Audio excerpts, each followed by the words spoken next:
The Frozen Orb Hydra build for a wizard is a versatile build that demolishes mobs and has great mobility. Once fully completed, this build is A+ tier and only has trouble killing bosses. Some of the endgame uniques help to make it stronger versus bosses and groups, but the on-hit effect will plow through elite waves with one easy to get affix and one unique. I'll be showcasing some different levels and gameplay through Helltides and Nightmare Dungeons. We'll also showcase some pit runs. In this video, you'll see a variety of levels and slight gear and skill changes. We can reference the Frozen Orb build on max roll, however there are some changes in my selection. For our enchantments, we'll be taking the Frozen Orb of course, but you can also switch between Flame Shield for survivability and Ice Blades or Frost Nova for damage. You can also put 2 points into Firebolt and take that if you don't want to use a Hydra, but my build is focusing on using the Hydra. We are getting burn damage through there, which will help us with some other buffs due to burning enemies. The build consists of Frozen Orb as our main damage dealer, and Hydras or other conjurations as support. We're relying heavily on Conjuration Mastery to get a multiplicative damage, move speed, and mana regen, as we'll be able to make a lot of conjurations with this build. This part of the build gets very important to get the unique amulet, Fractured Winterglass, which will give you up to 50% chance for Frozen Orb to spawn a conjuration. With Frozen Orb exploding 2 additional times, as well as the enchantment possibly giving you an extra cast, the temper chance for another orb, you can get up to 3 orbs at once for a total of 9 explosions per cast, meaning 9 lucky hit chances for a conjuration to spawn.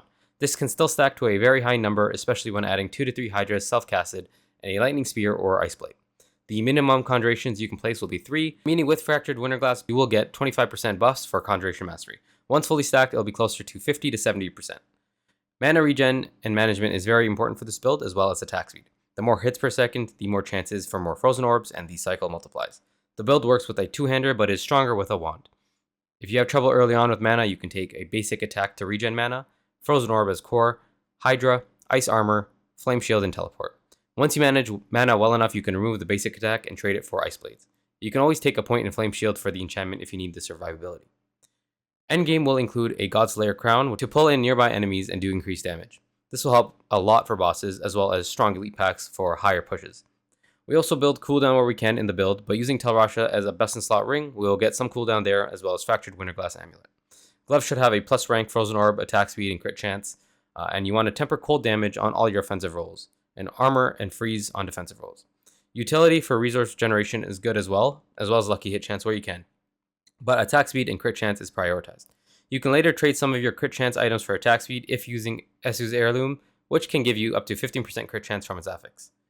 Taking a wand over a dagger will give you some more lucky hit chance as well, and you want it to be at least 40% or higher.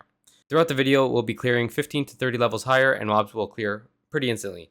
So take a look at the skill bar, as well as look at the damage and armor changes. Throughout leveling, you might want to change them. As you can see by the gameplay loop, you can constantly keep moving, and you always want to have your Hydras up, maxed out. Currently we have 3 as we're using the +1 Hydra affix, but you don't need this in the end game. This is only a small damage buff when comparing to a Telrasha. So as you keep moving, you place the Hydra every 4 to 5 seconds, make sure that the number comes back up, then you pop your shields for whenever you're getting damaged or if you're worried about getting stunned. You can use Teleport for damage reduction, as well as Unbreakable, as well as Flame Shield, as well as the affix for Ice Armor to give you Unbreakable as well. Place your Hydra near the boss or the enemy wave whenever you come near them so that they can get applied burn, as well as the extra damage from Hydra. I'll leave a few clips in with just audio. You'll also be hearing my mouse. After that, we'll go ahead and show you the current gear that I have, as well as the skills I've taken.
this is currently where the build is at right now.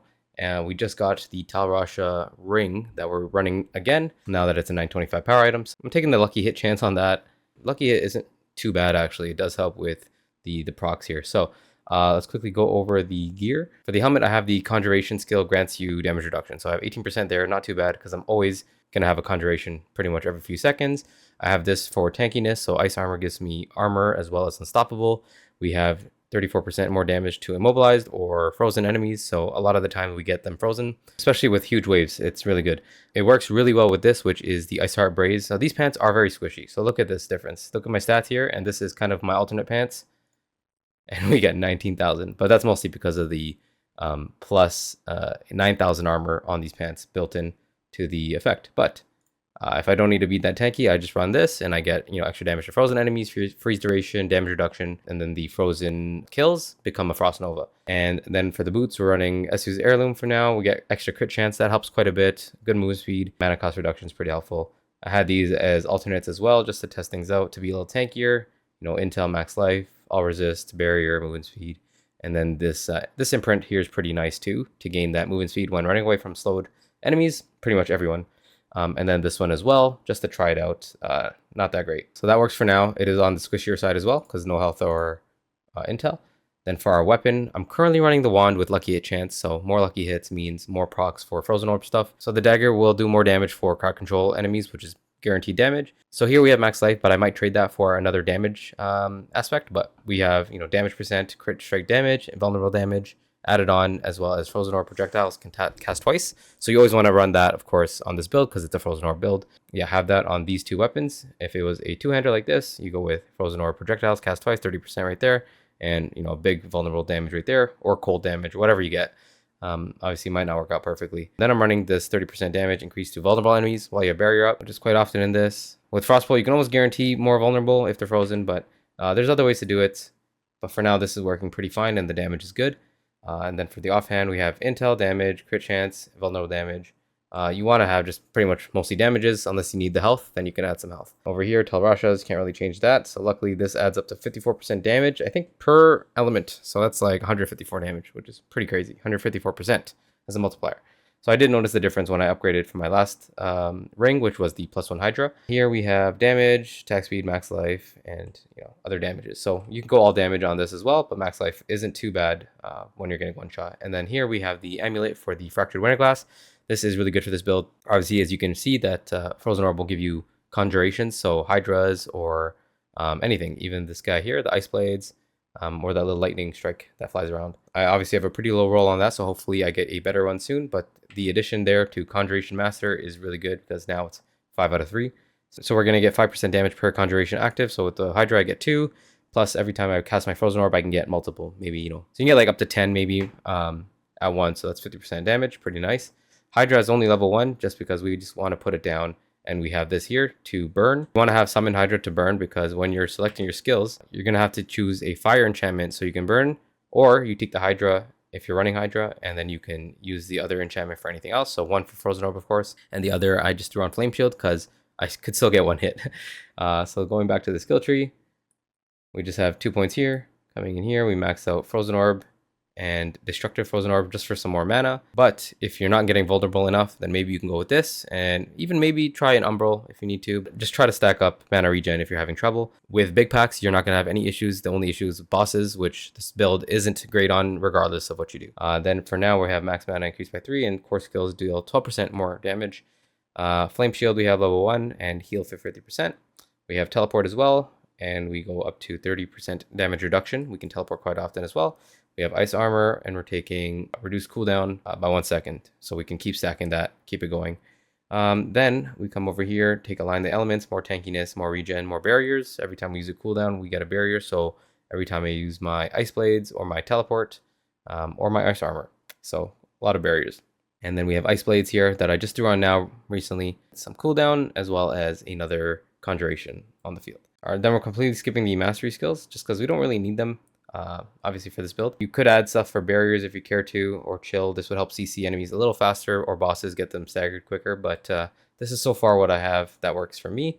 We maxed out what we could here, so frost skills do more damage, 12% cold damage, more damage to chilled, as well as the chance to get more mana. So I wanted this to be a 3, obviously, but 2 is fine there. And then we have a 3 out of 3 here, just to get mana regeneration back from killing a burning enemy, and they'll be burning from your Hydra. And now for the ultimate, we have Avalanche for the Frozen Orb buff. This build is definitely a pusher. So far, this build is level 94, and I just completed a level 33 pet. It wasn't too bad. I did die a couple times, and the boss took a little bit long, but it wasn't too bad.